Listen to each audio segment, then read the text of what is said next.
नमस्कार जय हिंद साथियों, स्वागत है आपका बाबा हिस्ट्री वाला के यूट्यूब प्लेटफॉर्म पर। साथियों, हमारे चल रही है यहाँ पर क्या मध्य प्रदेश की जनजाति विशेष श्रृंखला, और जनजाति विशेष श्रृंखला में आज हम पढ़ेंगे कौन सी सहरिया जनजाति को। सहरिया जनजाति को पढ़ेंगे, इसके पढ़ने के डायमेंशन क्या हो सकते हैं वो हम बताएंगे। देखिए दोस्तों, पहले तो जनजाति को हम मध्य प्रदेश की जो भी परीक्षा होती है व्यापम की या पीएससी की, इन सभी परीक्षा की प्री लेवल की तैयारी अपन इस जनजाति में करेंगे इस वीडियो में, जिसमें हमें प्री में क्या महत्वपूर्ण फैक्टर रहे हैं या व्यापम में क्या महत्वपूर्ण फैक्टर रहे, इन सभी को हम चर्चा करेंगे। दूसरी बात यह है कि इसमें मध्य प्रदेश की जो सहरिया जनजाति में क्या विशेषता पाई जाती, क्या विशेष जनजाति है, इसका क्षेत्र कहाँ पर है, और 3 मार्कर प्रश्न, यानी कि मध्य प्रदेश की अगर एमपीपीएससी परीक्षा मेंस की अगर बात करते हैं तो 3 मार्कर क्वेश्चन इसमें से कैसे डिजाइन हो सकते हैं, हम उस पर भी चर्चा करेंगे। दोस्तों, आज हम ऐसी जनजाति के बारे में पढ़ेंगे कि ये भूखे मर सकती है 4 दिन तक, लेकिन किसी के आगे भीख नहीं मांगेगी। ये एक स्वाभिमानी जनजाति और अपने आप पर गर्व करने वाली जनजाति, यानी कि इसकी अनेक विशेषताएं जो आज हम इस वीडियो के माध्यम से इस पर चर्चा करेंगे। तो साथियों, आप सभी इस वीडियो को लाइक करें, अपने दोस्तों तक शेयर करें। शुरू करते हैं सहरिया जनजाति को। सहरिया जनजाति मध्य प्रदेश के कौन से क्षेत्र में निवास करती है उस पर भी हम चर्चा करते हैं। तो सर्वप्रथम यहीं से शुरू करते हैं। हमने पहले मध्य प्रदेश का नक्शा यानी कि मैपिंग करने का काम किया था कि मध्य प्रदेश का हमें मैप अच्छे से याद होना चाहिए और मैप बनाते भी आना चाहिए तथा नक्शे को देखने के हमारा अंदर वो टैलेंट होना चाहिए कि नक्शा कैसे देखा जाए। तो एक बार और फिर वापस बताता हूं, यह है उत्तर दिशा, यह दक्षिण दिशा, यह पूर्व दिशा, यह पश्चिम दिशा। तो मध्य प्रदेश के कौन से क्षेत्र में ये जनजाति निवास करती है? तो ये बेल्ट आपको दिख रहा है, ये बेल्ट किधर का बेल्ट है? ये उत्तर दिशा है, ये पश्चिम दिशा। तो मध्य प्रदेश के उत्तर पश्चिमी क्षेत्र में ये जनजाति निवास करती है। कौन से क्षेत्र में निवास करती है? सहरिया जनजाति मध्य प्रदेश के उत्तर पश्चिमी क्षेत्र में निवास करती है। देखो यहाँ पर लिखा भी है। पहले तो पढ़ते हैं अपन इसके थोड़ा सा इस शब्द के बारे में कि सहरिया शब्द सा प्लस हरिया से मिलकर बना है, जिसका अर्थ होता है शेर के साथी। मतलब सर ये कौन सी बात हुई? मतलब दोस्तों ये बात हुई कि सहरिया शब्द सा प्लस यानी कि सा प्लस हरिया से मिलकर बना है, जिसका अर्थ होता है शेर के साथी। यानी कि दोस्तों ये जनजाति जंगली क्षेत्र में निवास करती है तथा अपने आप को क्या मानती है? हम शेर के साथी है। शेर यानी लॉयन, लोयन के साथी है। लोयन यानी कि शेर, जो जंगल का राजा होता है शेर, उसके साथी है, अपने आप को मानती है। फिर वही बात दोस्तों, लेकिन शेर को ये पता नहीं है, जो जंगल का राजा किंग ऑफ लोयन होता है, उसको ये पता नहीं है कि ये सहरिया जनजाति अपनी साथी है। इसीलिए ध्यान में रख के चलिएगा कि ये गलती करना मत ही कि कभी अगर जंगल में तुमको शेर दिख जाए तो चले जाए उनके पास और बोल दे तू तो अपना ही भीड़ू है, आ जाए, वरना तुमको भूत बना देगा वो, है ना। इसलिए ये ध्यान रखना कि सहरिया शब्द का अर्थ होता है शेर के साथी, और ये मध्य प्रदेश के उत्तर तथा पश्चिमी क्षेत्र में निवास करती, यानी कि यह जनजाति मध्य प्रदेश के उत्तर तथा पश्चिमी क्षेत्र में जो जिले आते हैं उन जिलों में निवास करती है। सबसे पहले अपन कौन कौन से जिले ऐसे हैं जहां पर सहरिया जनजाति मुख्य रूप से पाई जाती है? तो मध्य प्रदेश का श्योपुर जिला ऐसा जिला है जहां पर यह सहरिया जनजाति की अधिकता पाई जाती है, तथा सहरिया जनजाति की अधिकता तो पाई ही जाती है, लेकिन सबसे कुपोषित अगर सहरिया जनजाति है तो मध्य प्रदेश का श्योपुर जिला में ही है। इसीलिए मध्य प्रदेश के श्योपुर जिले को भारत का इथोपिया कहा जाता है, कुपोषणता के आधार पर। यानी कि सबसे ज्यादा अगर रोगों से ग्रसित ये जनजाति है तो श्योपुर जिले में है, और श्योपुर जिले में इस जनजाति को होने के कारण श्योपुर जिले को भारत का इथोपिया कहा जाता है। ये बात ध्यान में रख के चलिएगा। अगर भूल गए गलती से परीक्षा में प्रश्न बन गया तो परीक्षा आपको भूत बना देगी। आगे बात समझ में, ये हो गया अपना पॉइंट। तो कौन कौन से जिला है मध्य प्रदेश के? श्योपुर जिला, ग्वालियर जिला, शिवपुरी जिला। श्योपुर जिला, शिवपुरी जिला, कुआ जैतिला। ये मध्य प्रदेश के 3 ऐसे जिले हैं जहां पर सेरिया जनजाति की अधिकता पाई जाती है। लेकिन लेकिन लेकिन सबसे ज्यादा यहाँ पर पाई जाती है, लेकिन मध्य प्रदेश के अनेक क्षेत्रों में, जैसे कि यहाँ राजस्थान से लगे हुए यहाँ यानी कि और भी अनेक जगह इनकी मात्रा कम पाई जाती है तथा ये निवास करते हैं। जैसे कि मेरा गांव है, वहां पर भी सेरिया जनजाति पाई जाती है, लेकिन सबसे अधिक मात्रा में अगर पाई जाती है तो इस बेल्ट में पाई जाती है। आगे बात समझ, ये पॉइंट होता है अपना क्लियर। दूसरा, कंधे पर कुल्हाड़ी रखकर चलने वाला समूह। अब भाई साहब समझने वाली बात है, अगर ये जनजाति वन क्षेत्र में रहती है तो ये कंधे पर कुल्हाड़ी लेकर जाएगी। क्यों? क्योंकि सबसे ज्यादा अगर ये जनजाति वनों पर ही आधार होती है, यानी कि जंगल पर आधारित होती है, जंगली उत्पादों पर आधारित होती है। ये जनजाति क्या काम करती है? वनों में जाती है, लकड़ी एकत्रित करती है, गोंद एकत्रित करती है, शहद एकत्रित करती है, सीताफल एकत्रित करते हैं तथा ये क्या करते हैं? शहरों में लाकर बेचने का कार्य करते हैं, ये काम करती है। इसीलिए ये क्या करती है? अपनी आत्म सुरक्षा के लिए, यानी कि अपनी खुद की सुरक्षा के लिए ये क्या करते हैं? एक औजार रखते हैं, औजार का नाम है कुल्हाड़ी। क्या नाम है? कुल्हाड़ी। ये काम कुल्हाड़ी लेकर चलती है। दूसरा, ये तीन विशेष पिछड़ी जनजातियों में शामिल किया गया। 3 विशेष पिछड़ी जनजातियां, सेरिया, भारिया और बेगा। सेरिया, भारिया और बेगा, ये 3 विशेष पिछड़ी जनजाति, जिसमें सेरिया जनजाति को शामिल किया गया। दोस्तों, सेरिया जनजाति की इतनी बुरी दुर्दशा है कि सबसे ज्यादा तो ये कुपोषित ही है और सबसे ज्यादा पिछड़े भी हैं। कहीं ना कहीं शिक्षा के स्तर में भी ये पिछड़े ही लोग हैं, लेकिन भारत सरकार की योजनाओं के अनुसार इनको कहीं ना कहीं शिक्षा को प्रोत्साहित किया जा रहा है तथा ये शिक्षित भी होते जा रहे हैं। आगे ये बात समझ में ठीक है। मध्य प्रदेश की 5वीं सबसे बड़ी जनजाति सेरिया जनजाति मध्य प्रदेश की कौन से नंबर की सबसे बड़ी जनजाति है? तो मध्य प्रदेश के 5वें नंबर की सबसे बड़ी जनजाति। कौन सी जनजाति? सेरिया जनजाति। इस प्रकार थोड़ा अपन ने इसको देखने का प्रयास किया। दूसरी चीज कि सर अब ये बताइए कि इनका आर्थिक जीवन क्या है, ये विशेषकर किन किन चीजों पर आधारित अपना जीवन यापन करती है? तो पहला, वन उत्पादों पर आधारित। दूसरा, पशुपालन। तीसरा, कृषि। चौथा, मुर्गी पालन। और 5वां, अन्य जंगली उत्पाद। देखिएगा, वनों पर आधारित यानी कि सेरिया जनजाति वन क्षेत्रों में निवास करती है, इसीलिए ये क्या करती है? वनों में जाती है, महुए के पेड़ से महुआ एकत्रित कर लाए, उसका शराब बनाकर पी ली, मस्त हो गए। दूसरा क्या हो गए? वनों में गए, गोंद एकत्रित किया, शहद एकत्रित किया, जंगली जड़ी बूटियां एकत्रित की, लकड़ी एकत्रित की। इस प्रकार इनको जंगली चीजों का विशेष अनुभव होता है, इसीलिए ये सबसे सर्वाधिक मात्रा में वनों पर आधारित होते हैं, यानी कि वनों पर निर्भर होते हैं। और तेंदु पत्ता भी एकत्रित करते हैं। सेरिया जनजाति तेंदु पत्ता संग्रहण करने का कार्य भी करते हैं तथा ये लोग पशुपालन का कार्य करते हैं तथा ये लोग कृषि भी करना अच्छे से जानते हैं, तो ये कृषि करने का कार्य करते हैं। दोस्तों, एक समय ऐसा हुआ था जब सेरिया जनजाति को सरकार ने बहुत सारी जमीन दी थी, लेकिन सेरिया जनजाति में एक गंदी सी आदत क्या लग गई थी? ये क्या करते थे, एक तरीके से इनके अंदर आलसीपन थोड़ा रहता है। सेरिया जनजाति के अंदर एकदम थोड़ा आलसीपन रहता, तो ये इनने क्या किया, इनके पुरखों की बहुत सारी जमीनें थी इनके पास, इनने क्या किया, इनको एक गंदी आदत क्या लग गई, ये जमीन को बेचने लगे। जमीन को बेचकर ऐसो आयास का काम करने लगे, ये पीने खाने लगे, मतलब ये गंदा आचरण करने लगे, एक तरीके से शराब पीने लगे, गलत काम करने लगे। लेकिन फिर क्या हुआ, सरकार ने एक योजना चलाई कि अगर सेरिया जनजाति की कोई भी व्यक्ति जमीन अगर खरीदेगा तो उसके ऊपर बहुत बड़ा केस किया जाएगा, गवर्नमेंट के द्वारा केस किया जाएगा तथा उसको दंड भी दिया जाएगा और आर्थिक दंड तथा शारीरिक दंड दोनों प्रकार के दंड दिए जाएंगे।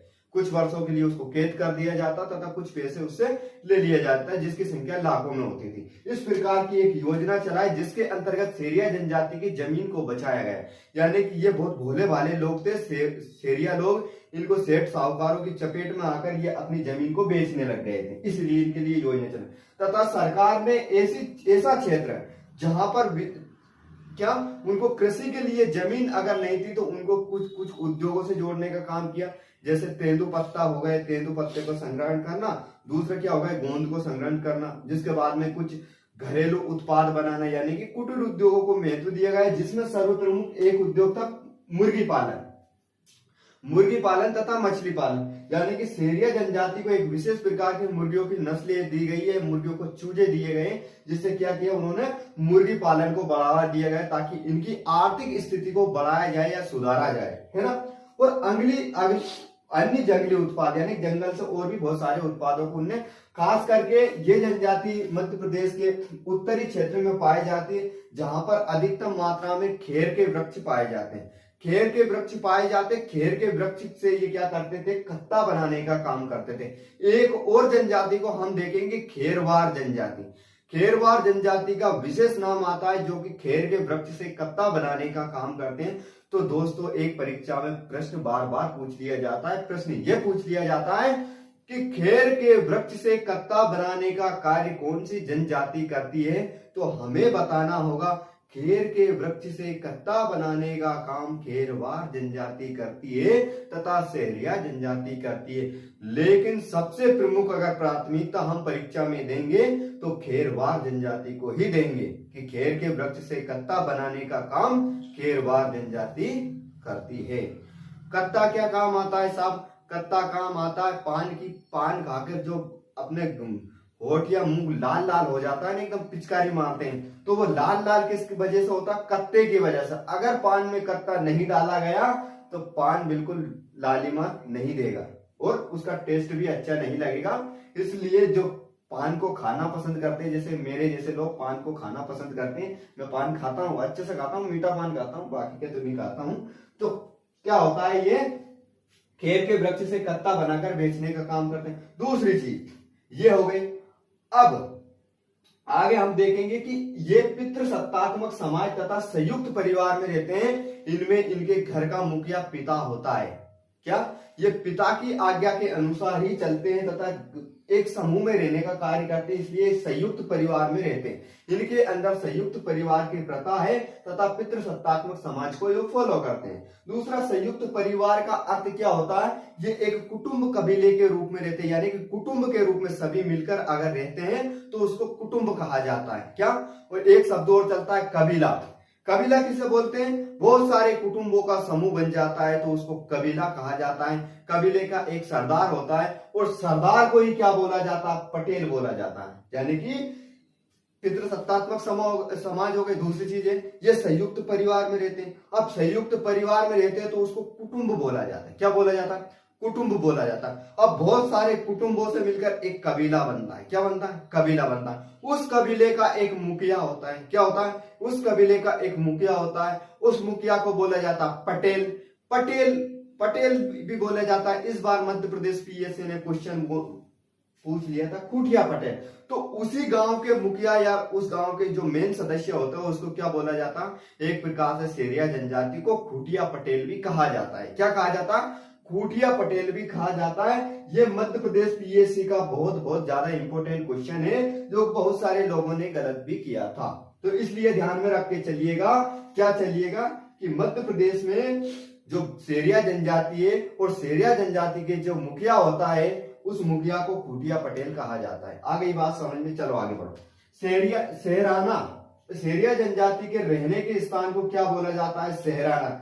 जहां पर ये लोग रहते हैं, जैसे ऐसे समझ सकते हैं, सेरिया जनजाति रहती है तो सहराना, भील जनजाति रहती है तो भीलों के लिए किसी याद कर भिलवाड़ी, कुछ ऐसा बोला जाता होगा। तो यहाँ पर जहाँ सेरिया जनजाति निवास करती है उसको सहराना बोला जाता है। बोलो श्री सत्यनारायण भगवान की जय। आगे बंगला, एक शब्द आता है बंगला। बंगला क्या होता है, बंगला एक व्यवस्थित छोटा सा घर होता है। किस लिए बनाया जाता, वो इसलिए बनाया जाता है यदि कोई मेहमान, ऐसा हुआ कभी शादी ब्याह का मौका आया तो वहां पर बहुत सारे मेहमान आए, कुछ विशेष मेहमान होते हैं जिनको विशेष स्थान पर ठहराया जाता है। वहां पर सारी व्यवस्थाएं की जाती, एकदम सजा धजाता अच्छा सा बंगला यानी छोटा सा मकान बनाया जाता है जहां मेहमानों को ठहराया जाता है, उसको बंगला कहा जाता है। क्या कहा जाता है, बंगला कहा जाता है। बड़ा सुंदर और अच्छा होता है, अच्छी डिजाइन उस पर पेंटिंग की होती है, बढ़िया व्यवस्थित बनाया जाता है, अच्छा लगता है। ये बंगला मैंने खुद ने भी देखा है अपनी आंखों से, तो मैं बता सकता हूं इसके बारे में। आगे बात समझ में, जहां से चलते अब ये सेरिया जनजाति कुछ नृत्य करती है, यानी कि उत्सव हो या कोई सा विवाह हुआ, कोई सा उत्सव हुआ, उन उत्सवों पर क्या करती है, नृत्य भी करती है। तो नृत्य करती है तो कौन कौन से महत्वपूर्ण नृत्य है उन पर अपन चर्चा करेंगे। सबसे प्रमुख और सबसे महत्वपूर्ण नृत्य अगर देखेंगे तो सेरिया जनजाति का लहंगी और दुलदुल घोड़ी नृत्य। कौन सा? लहंगी नृत्य और दुलदुल घोड़ी नृत्य। फिर दूसरा नृत्य रागनी होता, नृत्य रागनी है। और तीसरा ये सबसे, इनके अगर सबसे प्रमुख देवता की बात करेंगे कि सबसे ज्यादा ये सेरिया जनजाति कौन से देवता की पूजा करते हैं तथा कौन से देवता को अपना इष्ट देव मानते हैं, तो ये तेजाजी महाराज को अपना इष्ट देव मानते हैं। तेजाजी महाराज जाट समुदाय के एक प्रमुख देवता है। यही देवता इनके एक प्रमुख देव माने जाते हैं। ऐसा माना जाता है कि तेजाजी महाराज को जो व्यक्ति मानते हैं, जो पूजा पाठ करते हैं, वो सर्प दंश से बचे रहते हैं। वरना अगर किसी व्यक्ति को सर्प काट खाया यानी सर्प ने डंक मार दिया या सर्प डस गया तो क्या होता है, उसको तेजाजी महाराज की आन दी जाती है। इससे क्या होता है, सर्प का जहर उसके शरीर में नहीं चढ़ता है। इसीलिए जैसे एक छोटी सी स्टोरी है, तेजाजी महाराज अपने ससुराल जा रहे थे। तो ससुराल जा रहे थे तो होता है क्या है, उनको रास्ते में एक क्या मिलता, एक सांप मतलब सांप जलता हुआ दिखाई दिया। यानी कि एक जगह आग लग रही थी तो वहां क्या होता, सांप आधा जला हुआ उस आग में पड़ा हुआ था। तो तेजाजी महाराज ने क्या सोचा कि यार इस सर्प को बचा लिया जाए, ये मर जाएगा। तो उसको बचाने के लिए क्या होता है कि तेजाजी महाराज अपने भाला से इसे उस सर्प को उठाकर इधर साइड में डाल देता है। तो वो सर्प तेजाजी महाराज को देखकर अति क्रोधित हो जाता है, गुस्सा में आ जाता है। वो बोलता है कि मैं तो क्या करना चाहता था, अपनी मुक्ति पाना चाहता था, तुमने आकर मुझे बचा लिया, अब मैं तुम्हें डसूंगा, ऐसा वो बोलता है कि और अब मैं तुम्हें मारूंगा, ऐसा बोलता है। तो तेजाजी महाराज देव पुरुष थे, उन्होंने बोला कि यार अभी तो मैं किसी काम से जा रहा हूं, लेकिन मैं वापस लौट कर आऊंगा तो तू मुझे, तेरा मन हो वहां पर डस लेना। अब वो तेजाजी महाराज की क्या करता है, तेजाजी महाराज का वो इंतजार करता है और उनकी बाट में बैठा रहता है। तो तेजाजी महाराज क्या करते हैं, जब रास्ते में जाते हैं तो किसी को क्या होता है कि कुछ चोर रहते हैं, वो गायों को चोरी करके ले जाते हैं। तो तेजाजी महाराज क्या करते हैं, उस गायों को बचाने के लिए उन चोरों से भिड़ जाते हैं। और भिड़ जाते हैं तो इतनी भयंकर लड़ाई होती है, तेजाजी महाराज का पूरा शरीर जगह जगह पर जख्मी और घायल हो जाते हैं। यानी कि हर शरीर के हर अंग से क्या आता है, खून निकलने लगता है। तो अब उसी अवस्था में वो क्या करते हैं, तेजाजी महाराज जाकर उस सर्प के पास पहुंच जाते हैं कि बासक राजा नाम रहता है उसके, कि बासक राजा उठो और मुझे डसो। तो बासक राजा जब उनको देखता है, उस सर्प का नाम था बासक, तो बासक उसको जब देखता है, तेजाजी महाराज को देखता है तो पूरा शरीर लहूलुहान होता है। तो वो बोलता है कि अरे तेजा, तेरा शरीर तो पूरा लहूलुहान हो रहा है और मैं तुझे कहां डसूं, तेरी शरीर पर इतनी भी जगह नहीं है कि मैं तुझे डस सकूं। तो तभी क्या करते हैं, तेजाजी महाराज बोलते हैं कि बासक राजा, एक जगह ऐसी है जहां पर तू मुझे डस सकता है, वो जख्मी नहीं। तो क्या है, तो तेजाजी महाराज अपनी जीभ को निकालते हैं और बोलते हैं कि तू मुझे जीभ पर डस सकता है। तो वो क्या करते हैं, तेजाजी महाराज को बासक ऐसा आता है और जीभ पर डस लेता है। जीभ पर डसने के बाद में जब वो अपने देव रूप में प्रकट होता है कि तेजा, मैं तो तेरी परीक्षा ले रहा था, तू तो वास्तव में धर्मात्मा इंसान निकला रे, और जो तेरे नाम की तेरे नाम का चीर अगर बांध देगा, तेरी आन देकर अगर कोई चीर बांध देगा तो मैं उस पर अपना जहर का असर नहीं दिखाऊंगा। इसीलिए तेजाजी महाराज की आन सर्प दंश में दी जाती है। और जिस व्यक्ति को सर्प काट लेता है, अगर उस व्यक्ति के हाथ में अगर तेजाजी महाराज की नाम की चीर बांध देते हैं तो उसका जहर नहीं चढ़ता है। तो दोस्तों यहां से एक प्रश्न उठता है कि तेजाजी महाराज का मेला मध्य प्रदेश में कहां पर लगता है, ये आप हमें कमेंट सेक्शन में बताओगे। आ गई बात समझ में? और नहीं बताओगे तो बाद में फिर मैं बता ही दूंगा, लेकिन आप बताने का प्रयास करिएगा। आ गई बात? इसलिए ये तेजाजी महाराज को सर्वाधिक मानने का काम करते हैं। एक दिन हम तेजाजी महाराज के ऊपर अच्छी सी स्टोरी आपको सुनाएंगे, जो रियलिटी में थे क्या पूरी स्टोरी, उसके बारे में अपन चर्चा करेंगे। आज हमने थोड़ा सा छोटा सा सेक्शन देखने की कोशिश की। दूसरा, ये सीता माता को मानते हैं, जिसके बाद में ये भैरवनाथ यानी कि भैरव देव की भी पूजा करते। कौन? सेरिया जनजाति के लोग।